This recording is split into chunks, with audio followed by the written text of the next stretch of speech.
Okay, so there's a voice somewhere? Something is going on? Oh. Anyway, that's okay. So, we're talking about leadership. And I think everybody is leader in some way or the other, no? So scriptures mention that mothers, they are leader to the children. Or teachers, they are leader to students. States head, prime minister, state person, they are leader to the public. Just like kings are leader to their subject. So we all are leader in one way or the other. And we should know how to lead. Because it is said in Bhagavad Gita that yad yad achariti shreshtas tat tat evataro jana. As you follow, so shall people will follow you. So you set an example for others. It is not your words people follow, it is your actions people follow. Because without actions, words are empty. So, a proper leader, a good leader, his actions and words should match. What he speaks, he should follow. What he follows, he should speak. Otherwise, there's a mismatch. And people don't trust such a person. No? So that's what a leader is all about. He's honest to himself. He's not diplomatic. What he is inside, he's outside. What is outside, he's inside. But now the problem with leadership is, nowadays, leadership is all connected with, nowadays, at least in corporate sector and in business, leadership is connected with success and money. No, that's what is the main focus. So why do we want to become leaders? Why do we want leadership qualities? We want success and money. We want dollars. We want success. Two things. And this entire society is geared toward this goal. As students, we were studying not to study, but to take jobs, get money, no? As adults, we are not leading a life as a person. We're leading a life to move ahead in life, get more money. That's the idea. So we all want to be leader because we are taught that society is society of survival of the fittest. Is it? And this concept of survival of the fittest, there's a lot of competition, cutthroat competition. You have to work hard. And if you don't work hard, you'll be failure. You don't have to miss opportunities. You have to become famous, go on the top. That's what we are taught, no? We are taught all these things. Now this concept of working hard, going on top, competition, survival of the fittest, this concept is coming from our education. And we all know Darwin's theory, no? Evolution, survival of the fittest. So that's where this concept is coming. Many philosophers, Western philosophers, you all know about Nietzsche. Am I pronouncing correctly? Nietzsche? Yeah, Nietzsche. Forget my pronunciation. Friedrich Nietzsche. So he told that. I mean to say he was a very influential person, and he said that the purpose of life is to become an Uberman. Uberman means Superman in American language. The perfect man who has all success, all money, everything with him.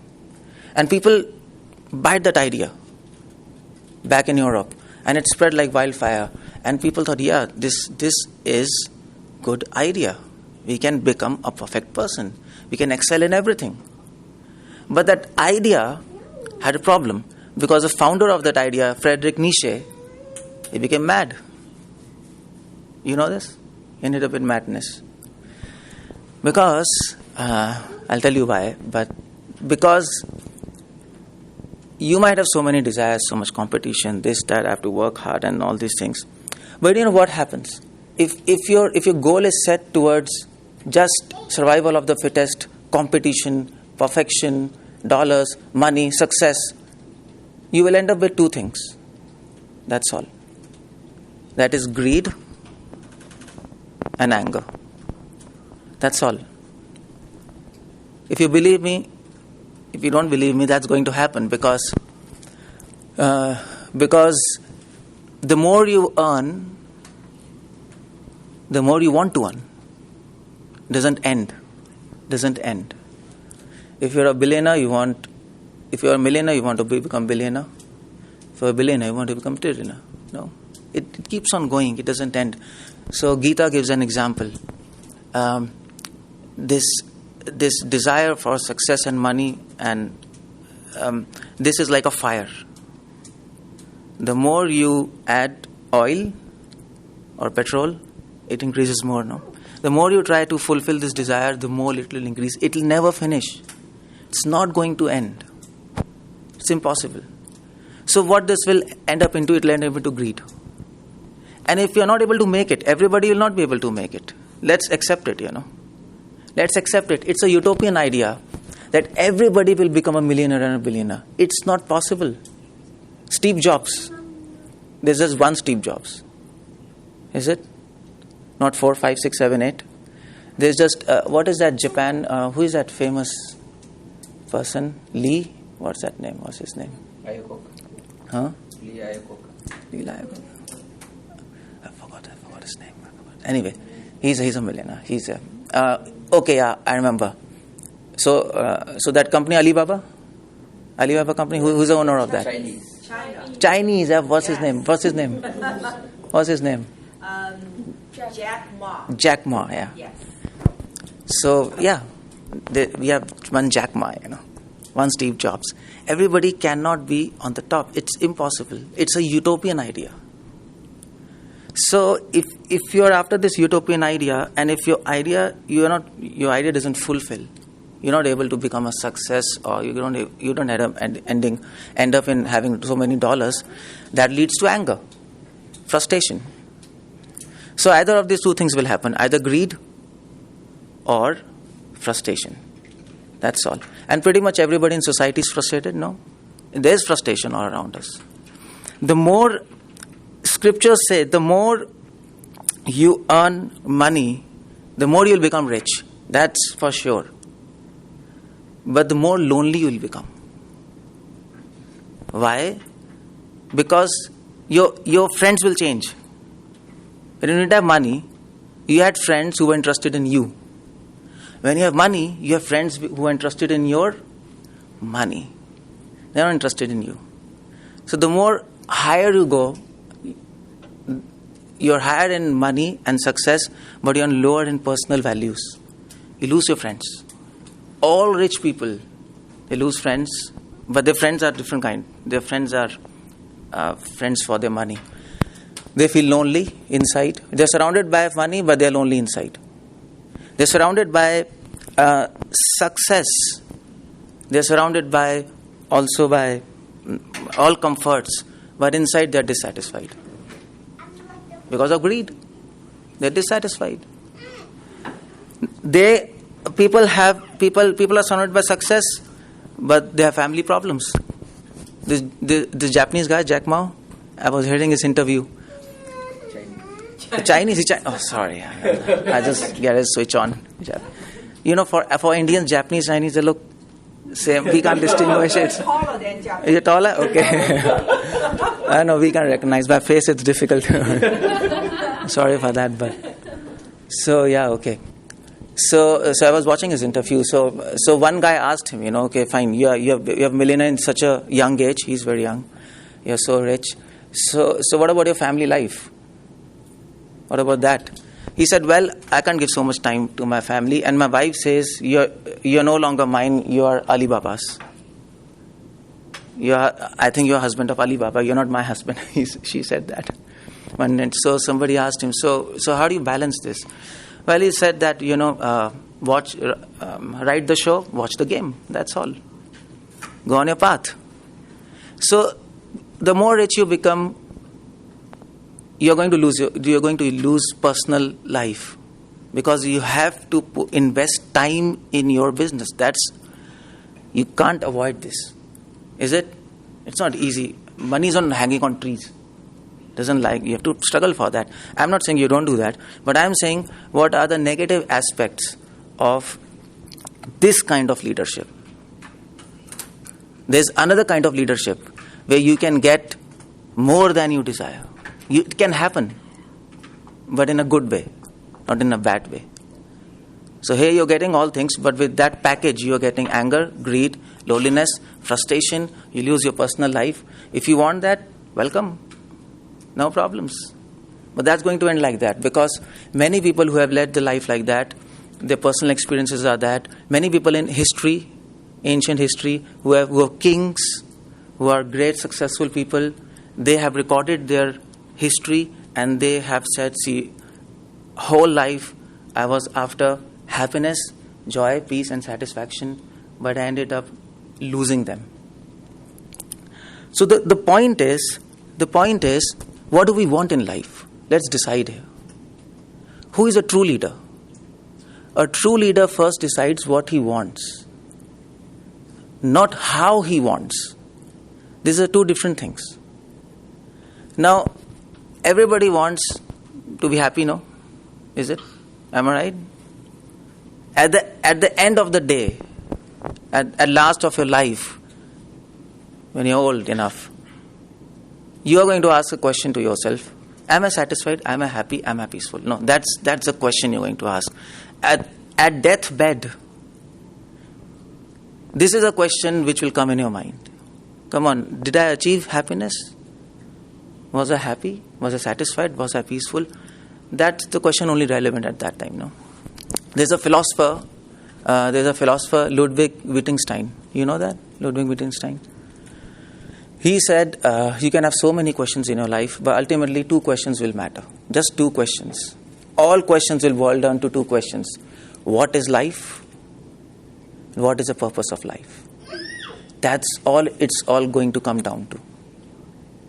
Whether you entertain these questions now, 20 years later, 40 years later, or at the time of death, but the more delay you do, the more time you lose.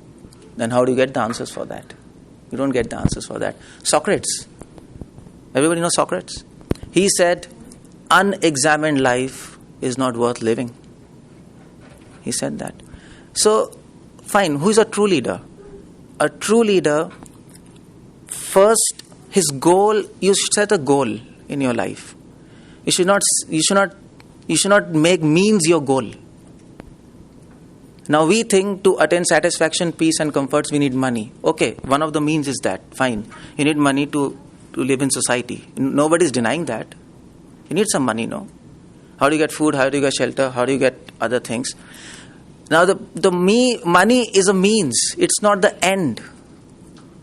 But we have made money as the end. That's the problem with us. And we have forgotten the goal. So we want satisfaction, peace and happiness. That's the point. No, don't lose a sight of your goal in this race. It's very easy to lose a sight. So people are ending up earning money, but they're losing their goal. What's the point of that?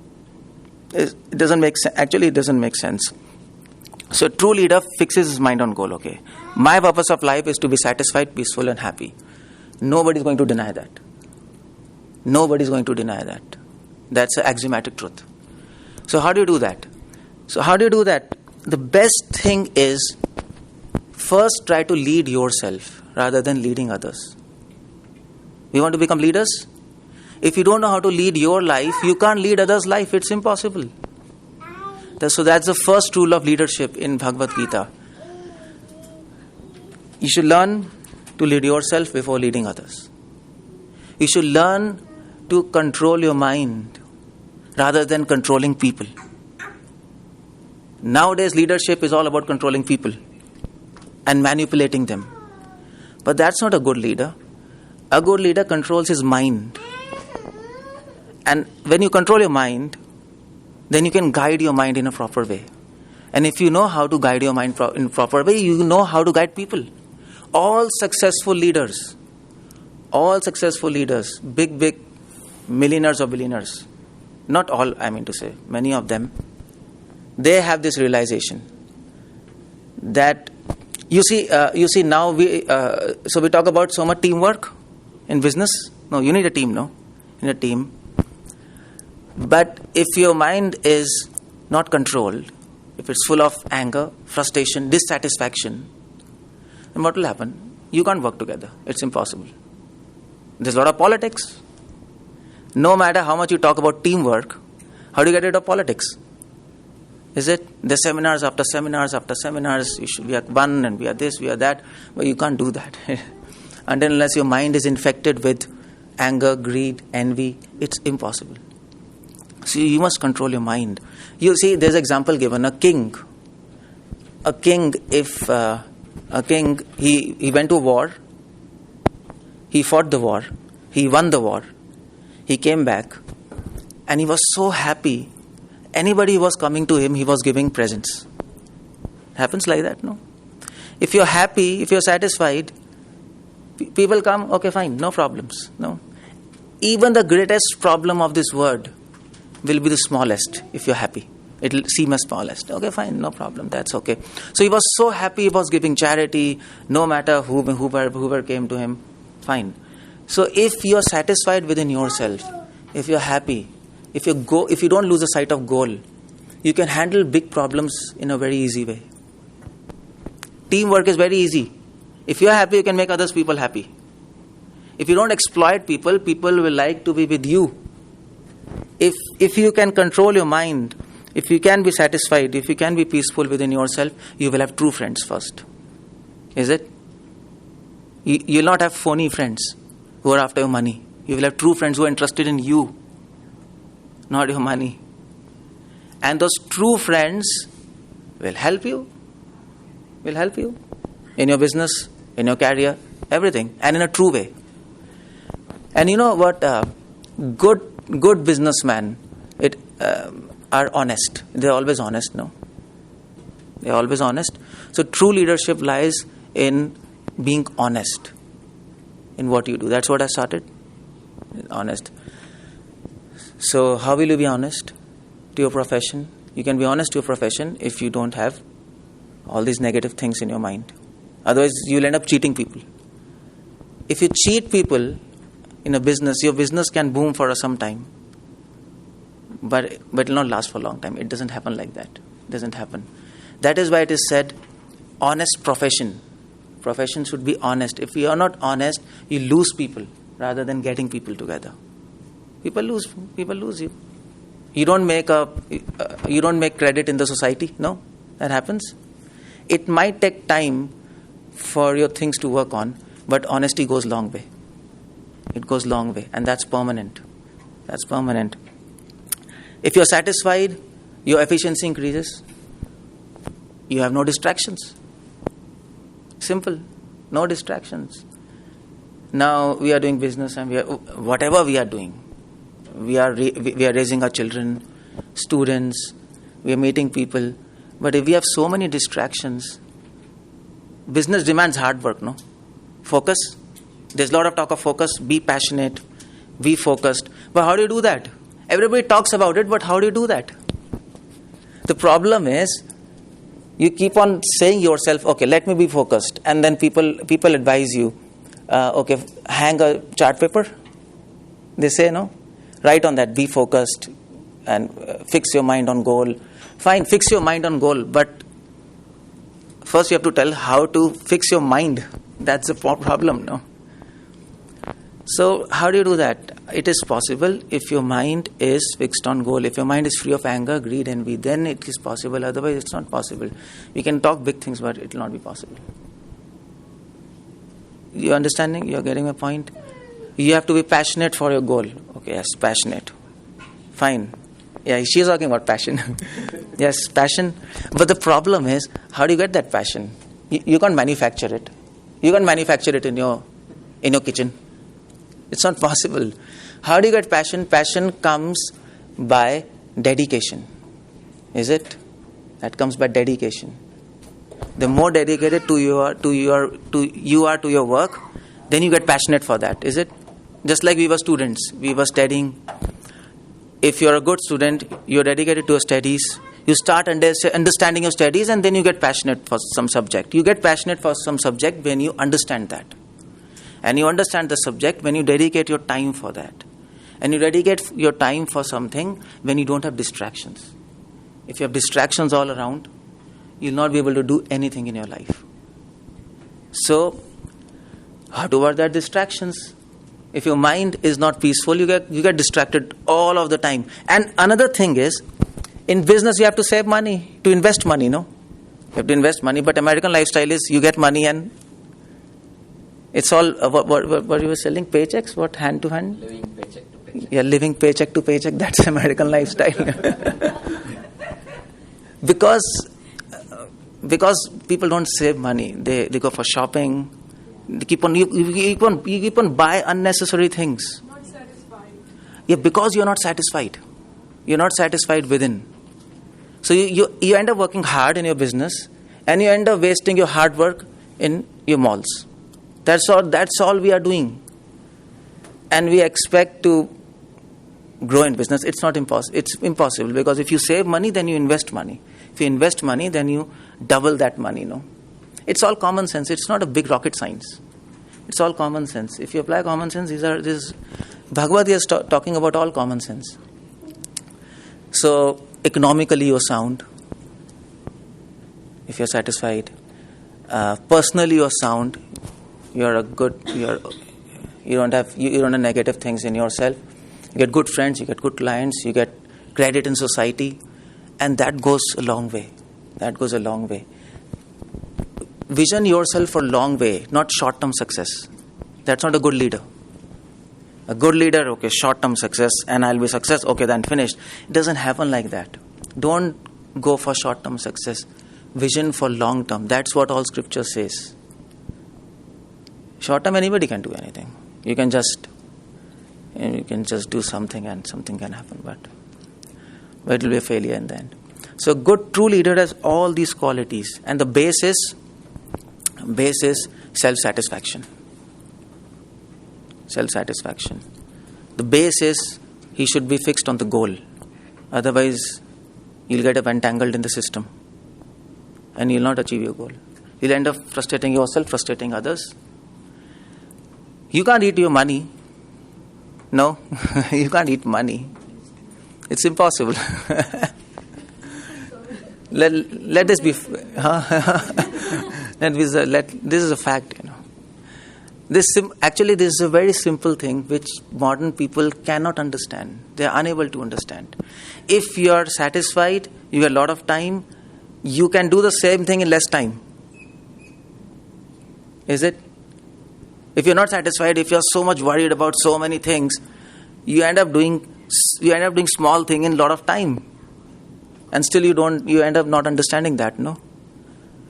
So, a bad leader, he has money, he has success, he has everything, but a bad leader loses something. He has also not earned money, but he has earned greed, anger, envy, all this he has earned, loneliness.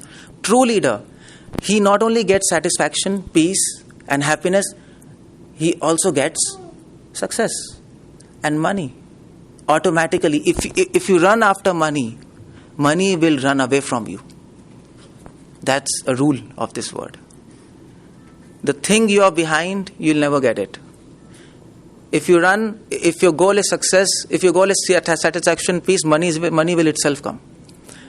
You know, so scriptures give an example. We have sun. Now you have a sun, and if you go towards the sun, what will happen? Your shadow will follow you, no? If you go towards shadow, will you be able to catch your shadow?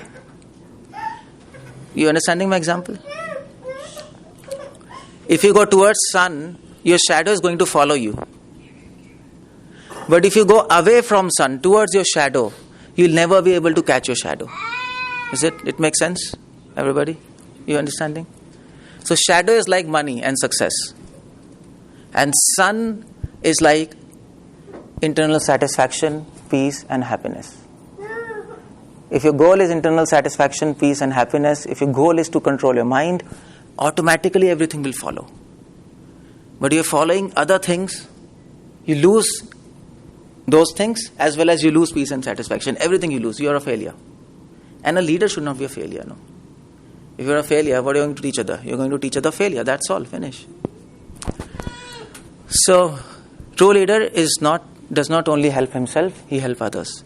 True leader is a servant and not a leader. Always remember, a true leader is not a leader, he's a servant. He serves people, he doesn't lead people. A true leader is not in front or above people. A true leader is below people. He's supporting them to go up, not condescending them. That's not a true leader. So that is why in scriptures we call as servant leader, not a leader. He likes to serve. All good leaders, they were serving their people, no? Serving their companies, serving their employees, whatever. It depends on the mood. It is not so much of actions, no. I mean to say, of course, the boss of your company is not going to come here and serve your Coca-Colas, or he's not going to do that. But it depends on the mood. The leader thinks, I am here to help them. Is it? I am here to serve them, and not to boss them or control them. That will never happen, because nobody likes bossing.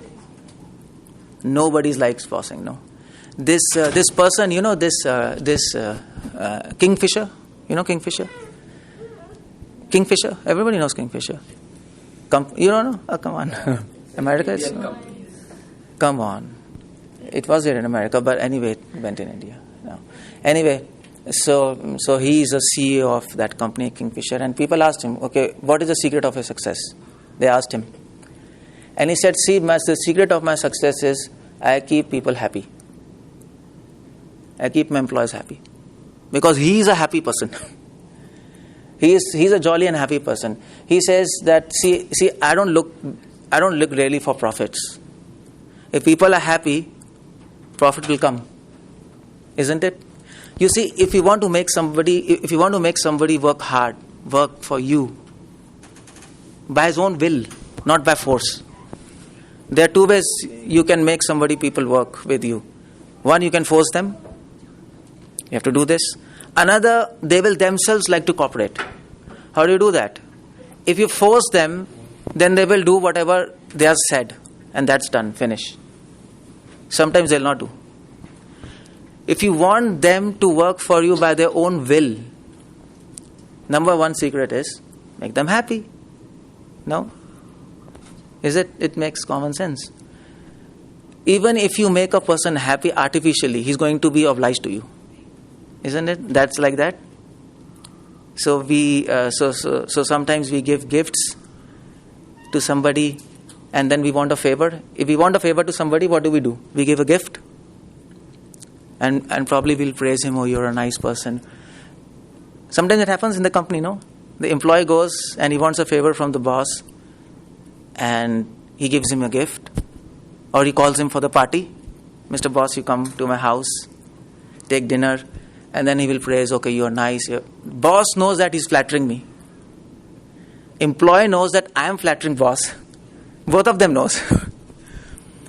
Boss knows he wants a favor from me. Employee knows I want a favor from him. But the fact that he had called him for a dinner and praised him, he's obliged. You understand? He's obliged. He will do your work. And that is something artificially going on. If you can make people really happy, why that person will not work for you? Who will not work? Who will not want to be with some person who is happy? Simple. All your problems of leadership, all your problems of business are solved by this. But the problem is, you can make others happy if you are happy. If you are not happy, you can't make others happy. You can make others feel satisfied and peaceful if you can give others what you have. If you don't have, you can't give others. You can't create this artificially. So this artificial sense of being good, being happy, let's work cooperation, it will not happen like that, because you don't have these things with yourself, no?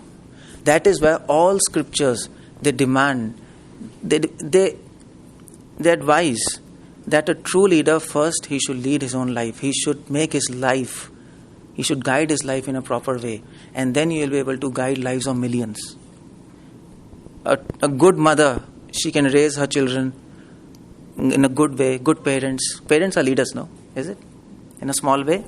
If you want to lead your children, you have to set an example in front of them.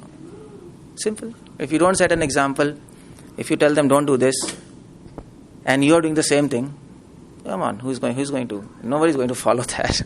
It's impossible. Similarly with teachers, similarly in corporate sector, anywhere. It's a myth that your business will succeed if you are after money. It's a myth. It's not like that.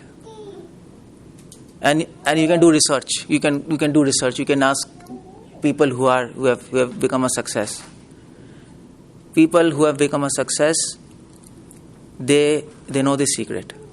They know the secret that if you can bring an atmosphere of self-satisfaction, peace and happiness, everybody is going to succeed. Everybody. So in business it is said win-win situation, no? Win-win situation. He is happy, you are happy, everybody grows. What else do we want?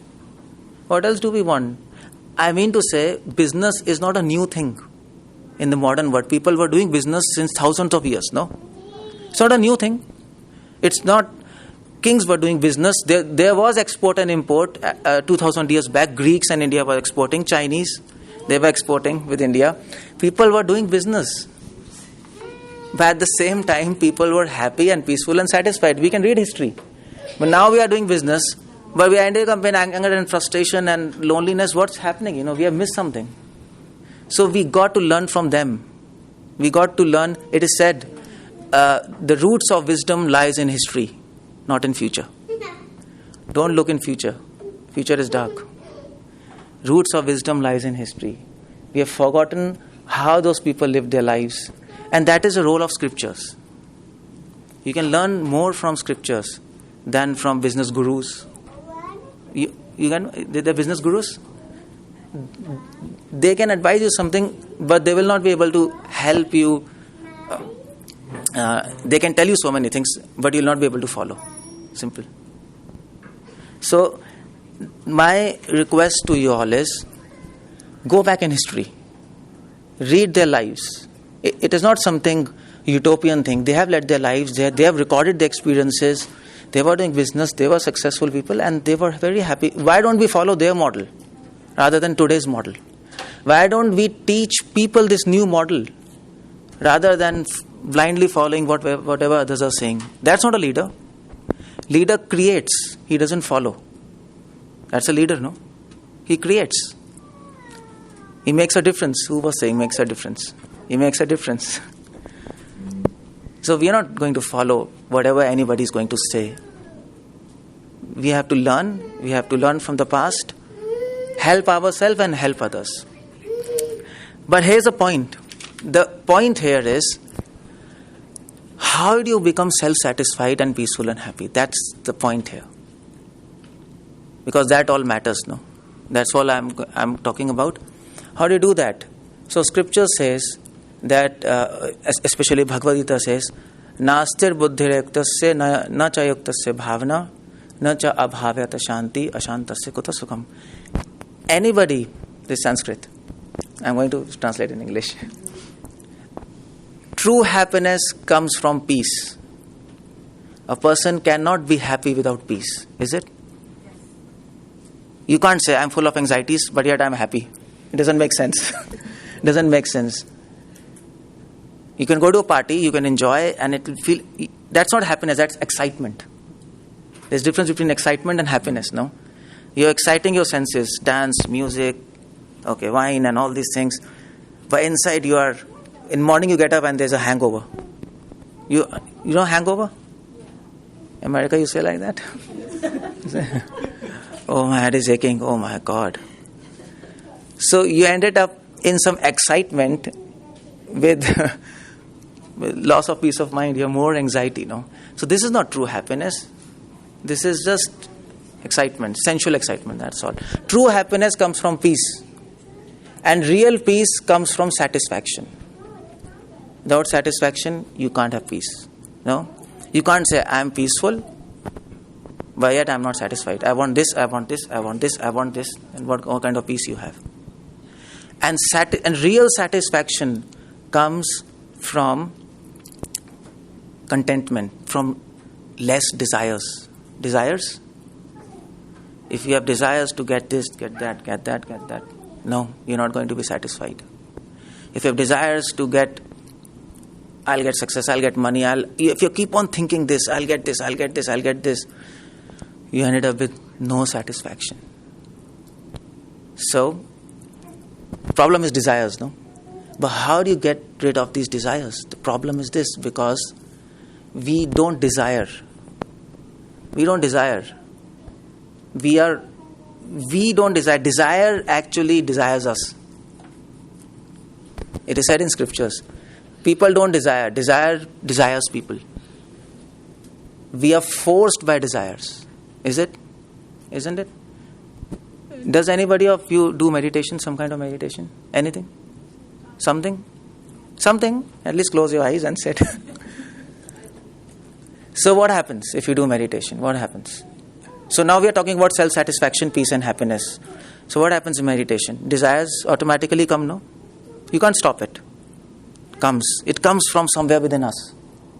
You're just meditating, okay, it feels nice for 2 minutes. Suddenly the third minute pizza comes. Oh, from where this pizza is coming? Come on, get out of this pizza. And then you get rid of the pizza, and then suddenly Coca-Cola comes. What do you do with that? It happens like that.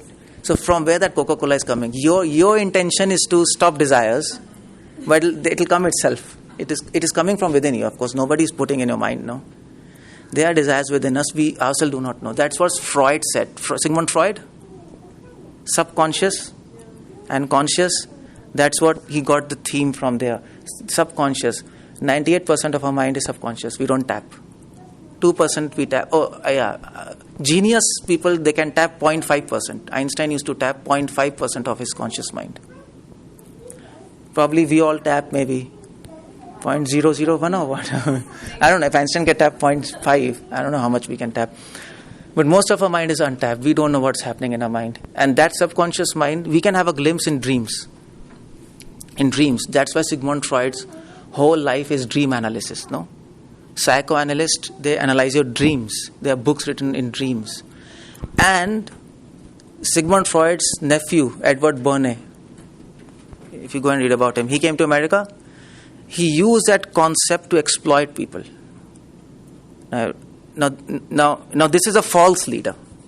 He understands reality and he uses it to exploit people. Edward Burney, he came to America. He saw, these people are so stupid. I can exploit them. How do you exploit them? Subconscious mind of desires. You don't know what desires you have. He will tap in those desires and sell his products. Advertisement company. That was born from this concept of Freudian concept of subconscious mind. People didn't understand. So what he did, there's a famous example, I don't know about, because you have been living in America. They wanted to sell cakes. You know cakes? What's it? Pastries or cakes. So it was, so a company, they launched its pastries and they told, okay, fine. They packed it, you put it in the oven, put a temperature and it's ready. Your cake is ready. But they couldn't sell this. Because when the wife made a cake, she presented to the husband. Husband said, so wife said, how do you like the pastry? Cake? He said, very nice. But he said, it was already made, You didn't do anything. You just put it in oven. You got my point. So he didn't give credit to his wife. Fine, I can also make. It's not a big thing. So okay, fine, that's good. So these cake companies, females, all the females, they stopped buying cakes. They were making themselves. Is it because if you make themselves and then you give to your husband, then the husband will say, oh, thank you very much. You did so much labor. You understand? Then she will get praise from the husband. You understanding? This is how psychology works. So she'll be happy. Okay, my husband is praising me. But if you take a packed cake and put in oven and give him, he say, okay, fine, it's not a big deal. Bake, yeah, but bake was a bake. You put in microwave and it's done. So the point is, so these company people, they approached Edward Burney, and they told, because Edward Burney could understand subconscious mind, he could understand this concept of desires. He told, see, do one thing. Why they are not buying your cakes? Because these females, they are not buying your cakes because they want praise from their husband. That's what they want. They don't want cake. They want praise from husband. And if you can do something by which husbands can praise them, then you'll be able to sell your products. You understand? So what he did, he told, okay, fine. Write on the packet that to make the cake you have to add eggs. And you have to beat it for a very long time. You do that, no? You have to beat it for a very long time, and then you put, and then she'll give. And then their sales doubled, tripled. That was Edward Burney. He could understand the desires of subconscious mind. And then wife used to say, come on, how is the cake? Then husband can't say it's bad, no? She spent a lot of time beating. That is all psychology. That was Edward Burney. So my point is, there are so many desires in our mind which we ourselves do not understand, no? They are coming from within. How to stop these desires? That's a problem, because if we can't stop these desires, we can't be self-satisfied. If you're not self-satisfied, we're not peaceful. If you're not peaceful, you're not happy. If you're not happy, you're a bad leader. You'll end up having no friends, no company. People will go away from you. You will not gain the trust of people. You can't be a good leader. Everything fails in the end. So, any idea for that? How do you stop desires? How do you do that? That's where bottom line comes. If your desires do not stop, you keep on thinking, distractions, temptations, you lose sight of your goal, you're doing something which you don't want to do, you're forced to do that, that's a problem. How do you do that? Any idea for that? Yeah. Just live in now, in the moment.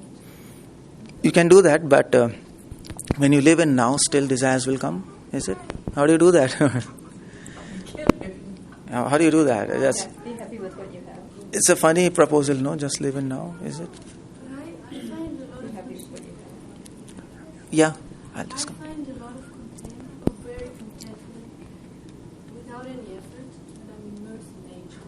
When I find myself in contact with nature, I lose desires, and awe. You can do that. People go to nature. I love it. Many people go to nature. As soon as I get out of nature, Yeah, that's a problem. distracted. Yeah. That's a problem, no? So that's a problem. You can't sit in nature for all your life. Yeah, but it's not possible. It's utopian.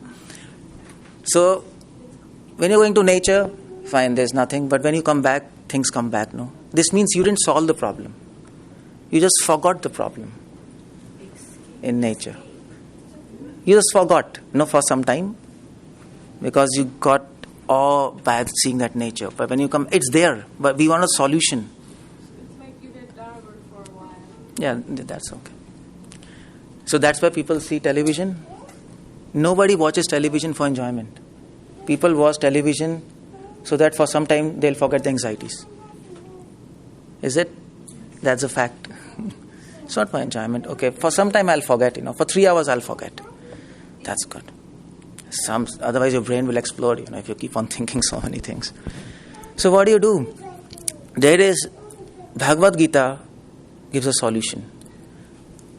And to accept that solution is little difficult, because Bhagavad Gita says, Nastir buddhirayuktasya na cha ayuktasya bhavna. You can get free of desire. There's just one way. Desires are not in your control, first of all. It's not in your control. You are under control of desires.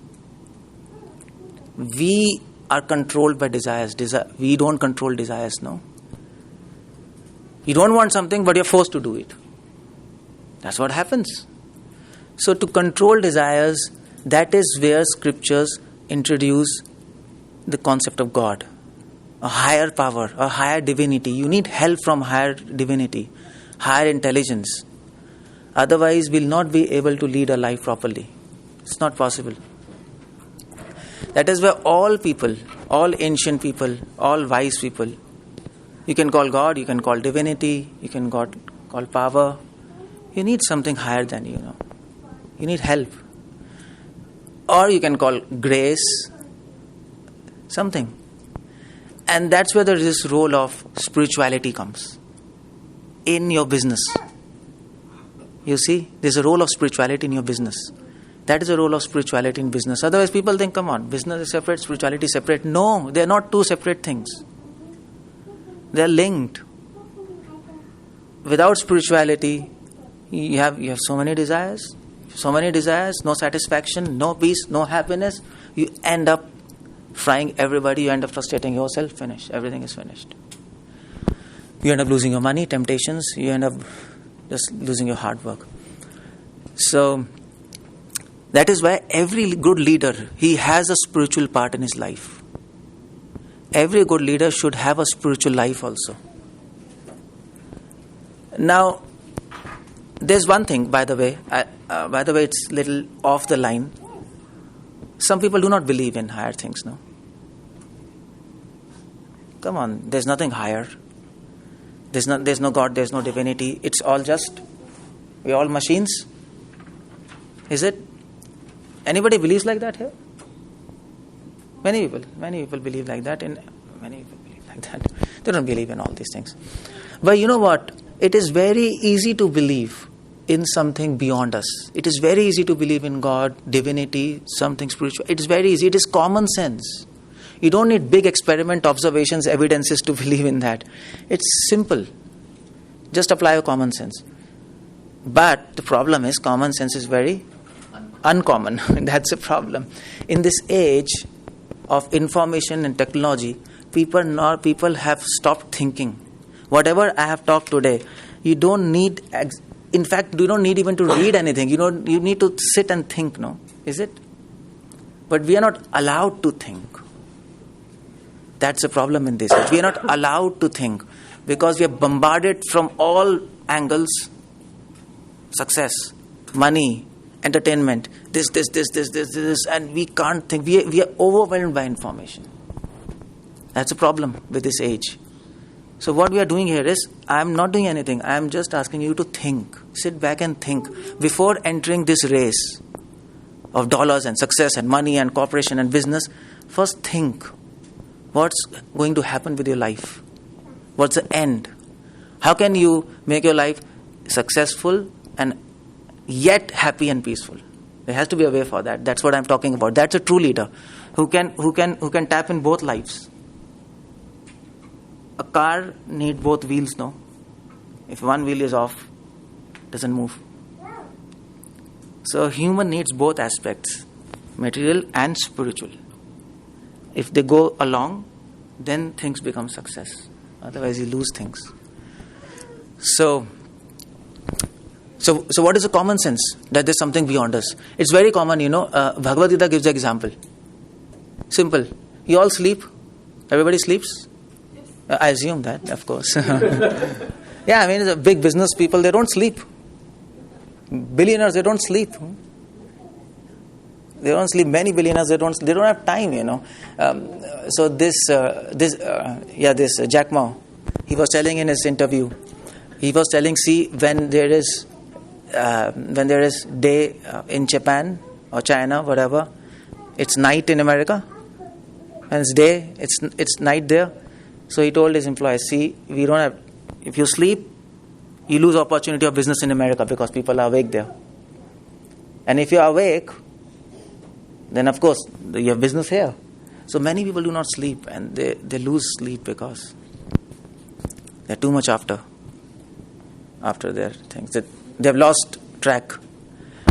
So anyway, my point is, all of you sleep and you get dreams. All of you get dreams.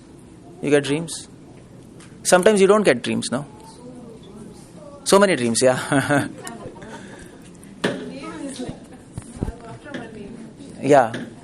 So that's another thing. If you're not self-satisfied, You get dreams. If you get dreams, you don't get rest in the night. No rest. So no dreams better. Yeah, no dreams, of course, better. You don't get dreams, okay. Well, I heard somewhere that we do dream, we just don't remember. I don't remember. Yeah. I could say I don't dream. Yeah, okay, yeah. But I just don't remember. Yes, sometimes we get up in the morning and we are pretty sure we don't get any dreams, no? Sometimes you know that you got dreams. Is it? Sometimes you know that you didn't get any dreams. Your friend asked, did you get dreams? Come on, for last 1 week I didn't get any dreams. Is it? It happens like that, no? And we are pretty sure about that. Now, Bhagavad Gita says, this is common sense. When you're sleeping, you forgot yourself. You forgot yourself. That's another magic. Is there any way you can forget yourself now? It's impossible. No matter how much meditation you do, it's impossible. In sleep, it's so easy to forget yourself. Who is making you forget yourself? Forgetting yourself is not evolution, what evolution wants. It is entirely contrary to evolution. You know evolution theory? Everybody knows. Evolution means survival of the fittest. The traits which will help you to survive, that will be there. The traits which don't help you to survive, it will go off, no? The sleep is going in the face of evolution. No evolutionist understands why sleep is there, because if you forget yourself, you are prone to predators, no? Sleep should have been off through evolution long time back.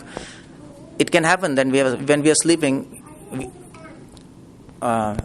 Evolution would have made us like that. Then when you're sleeping, you don't forget yourself. For example, dolphins. You know dolphins? How dolphins sleep? You know? Dolphins, when they sleep, they keep one eye open, one eye closed. So half brain they sleep 3 hours, half brain next 3 hours. Yeah, that's dolphin.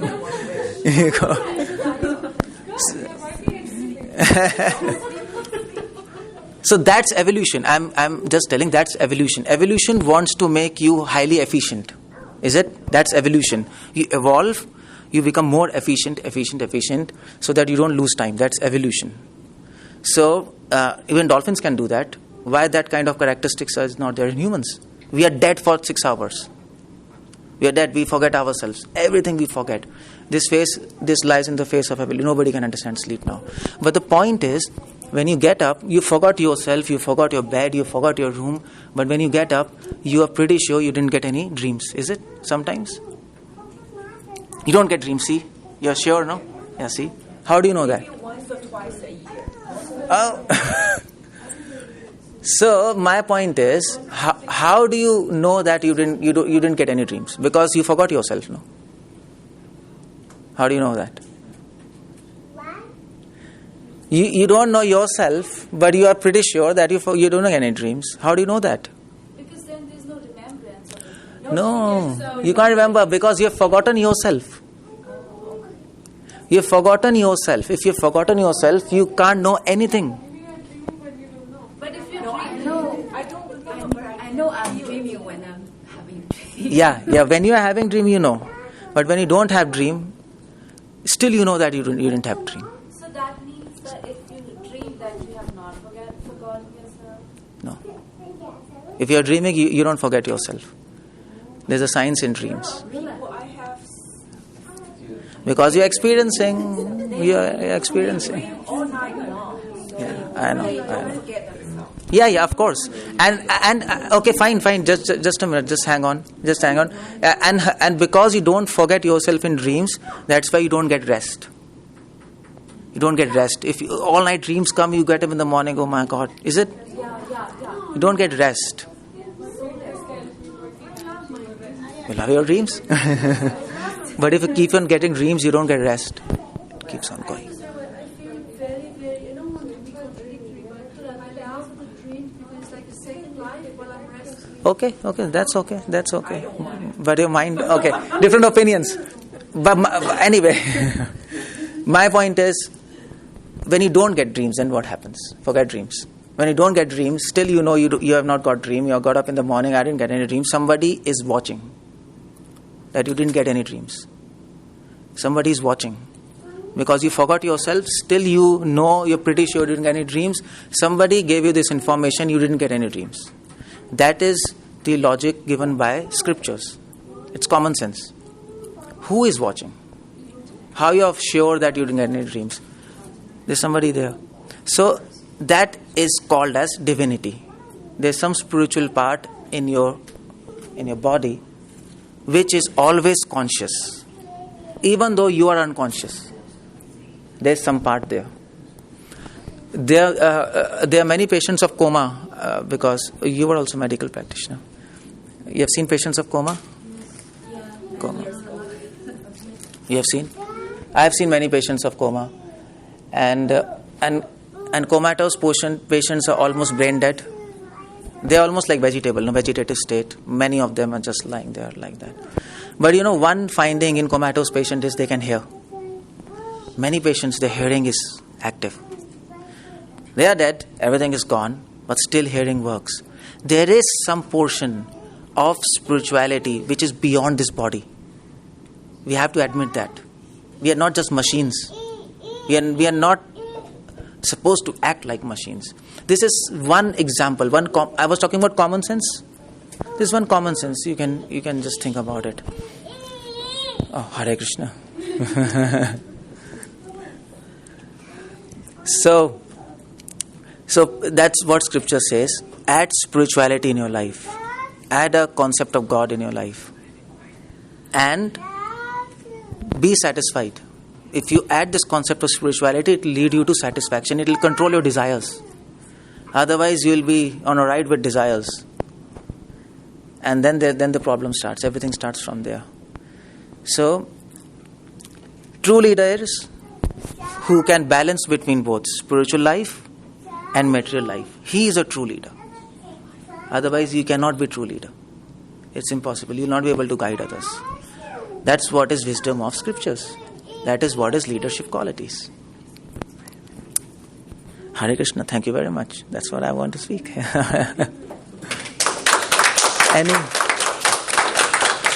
By the way, any questions you want to ask? I just spoke something and we were talking also all along. Yes? Since you said you should control your desire. Yeah. So what about because if you are motivated for your goal, so is this different from desire or? Desires means unnecessary desires. Oh, okay. Unnecessary. There are so many necessary desires, so you have to control that. Not all desires. There's a goal. If you control that, you don't achieve your goal. Unnecessary desires. And that's always pampering us, no? You can't get out of it. Control. Before going to bed. Before going to bed? What to do before going to bed so we can sleep and forget about ourselves. Meaning, do not dream and have restful. Dream is due to desires. Unfulfilled desires come in your dream. That's dream. Dream is all about your unfulfilled desires. That's the science of dreams. That's what psychoanalysts, they analyze, no? If you go to psychoanalyst, he'll say, I'm having the problem. He'll ask you dreams.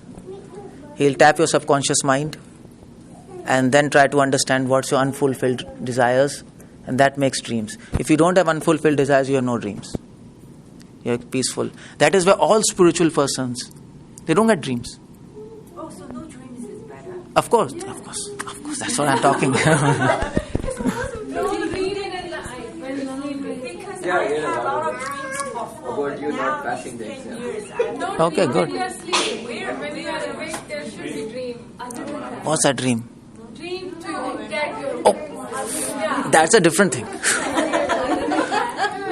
I'm not talking about that.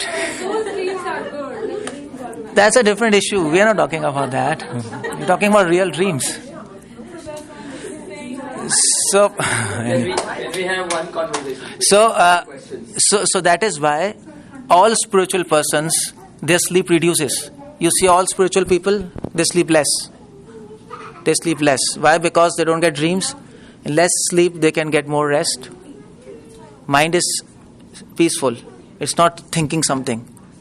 Your body might be rest, but mind is not rest. It's going on in dreams. So people need less dreams. That is why problem is if you get rid of desires, you solve your problem of dreams. That's all. Simple. What kind of people they are? Spiritual people. Mm. That means they are believing in God or.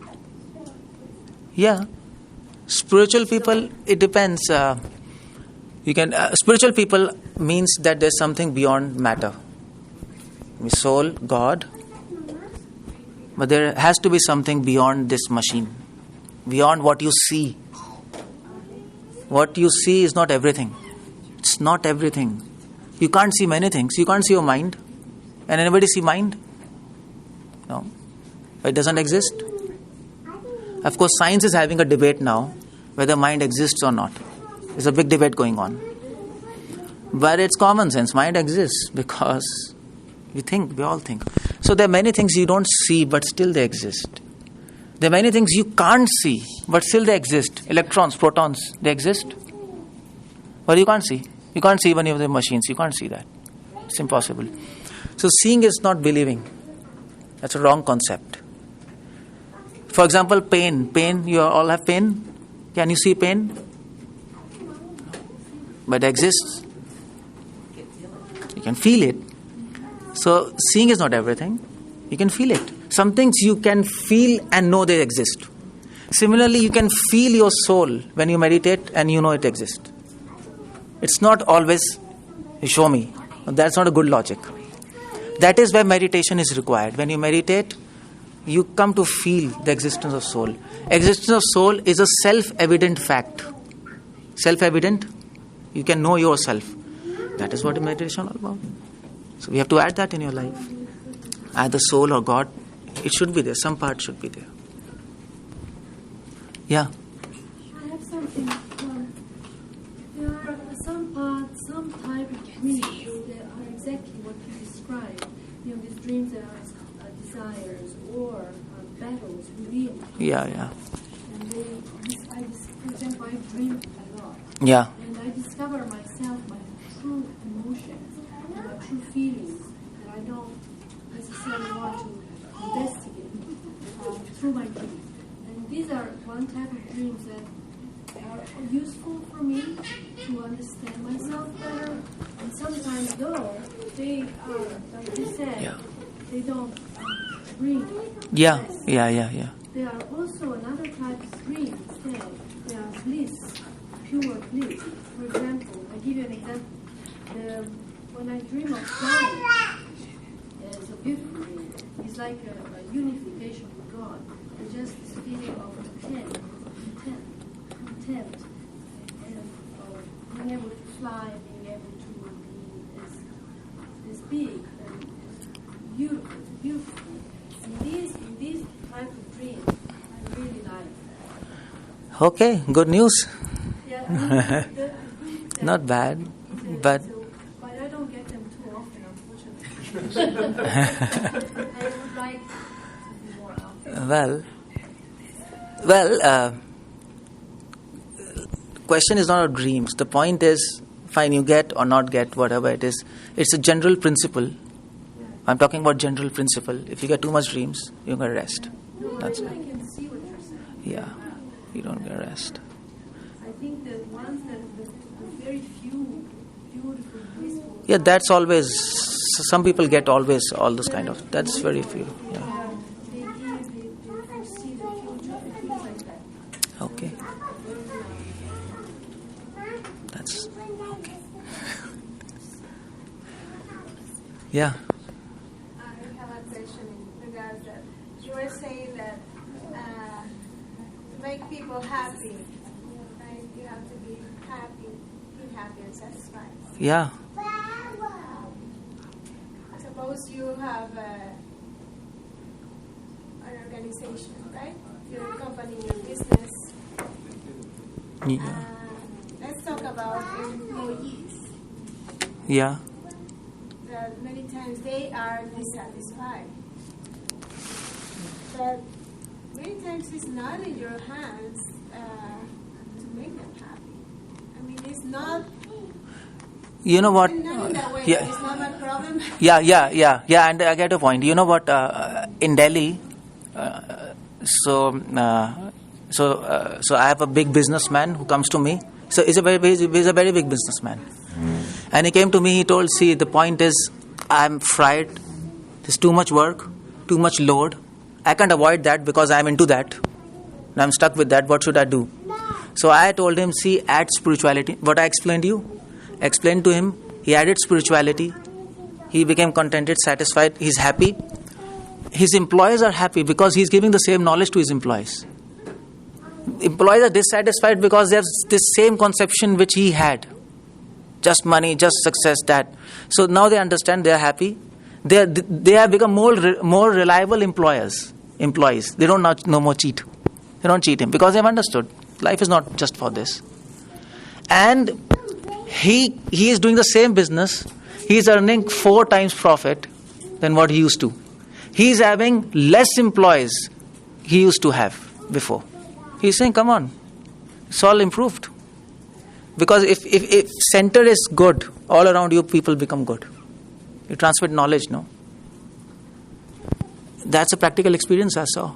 He's happy. He said it's a miracle. The thing is, not all the people like to try things, right? So Yeah, I can get your point. Not all people like to try things. But there's another law. The law is company affects you, People around you, they affect you subconsciously. You will be, just like so many people are around us. If somebody is not interested, but even the fact he's sitting here, he will start getting influenced by all those things, no? So slowly, that ethos will be there in the whole company. It's a different mood of the company, and people start going in that way. Some people are always there. Just forget them.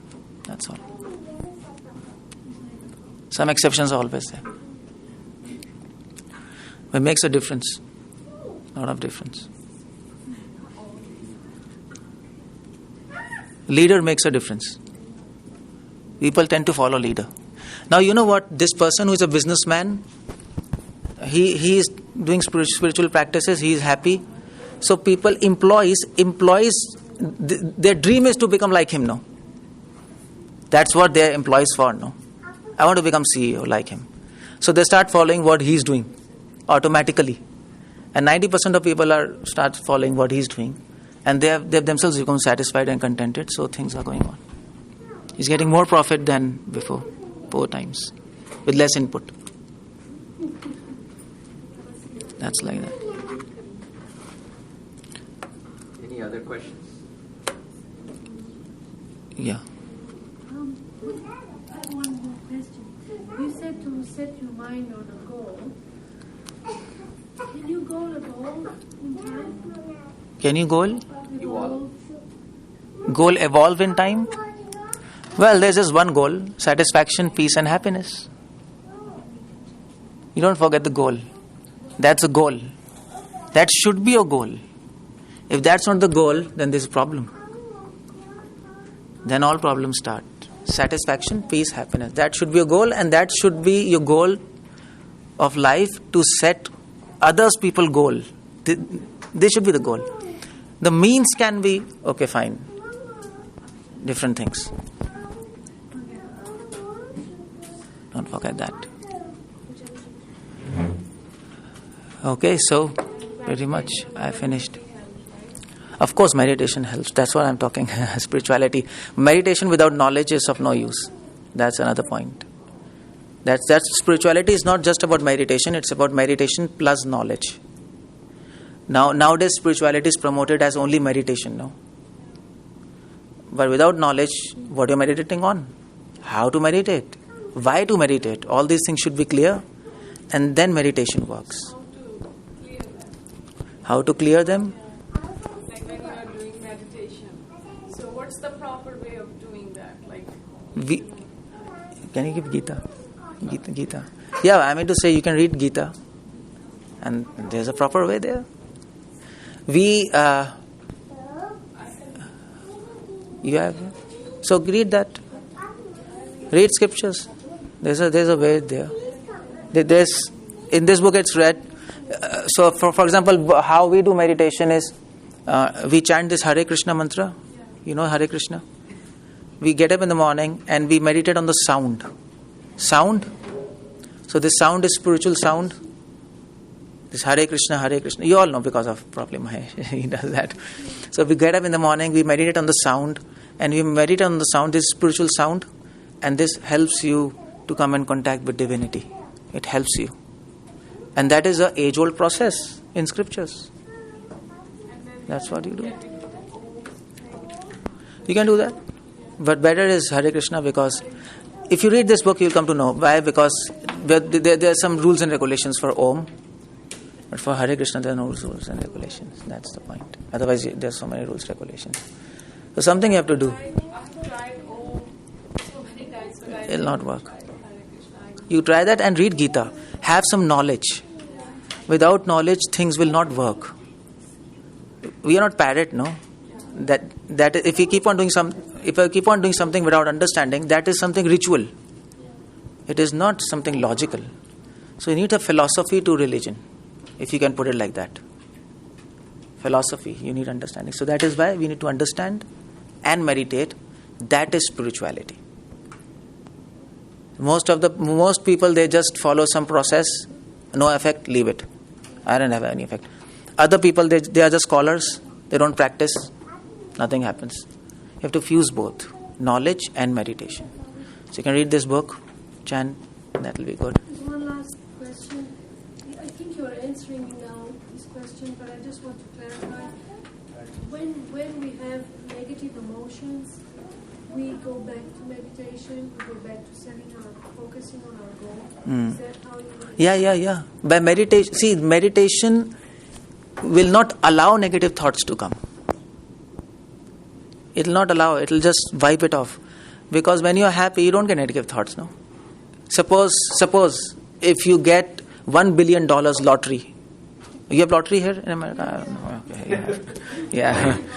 Or suppose you go to casino and you end up having $1 billion. You'll be so happy. And somebody tells you, this happened, that happened. Yeah, no problem. If you're happy, if you're happy, small things do not affect us, no? So that's the point. So if you do meditation, you are so self-satisfied, small things don't affect. You become like an ocean. When rivers enter the ocean is not disturbed, no? So that's how it becomes. That's why saints are not disturbed. Spiritual people are not disturbed. If you come and if you say I'll shoot you, okay, that's okay. Doesn't matter. That's okay. We have no fear. So, thank you very much for listening. I just gave a different perspective to altogether. But that was, I think, what do you feel, it was required, or yeah, you think it's useful? Yeah.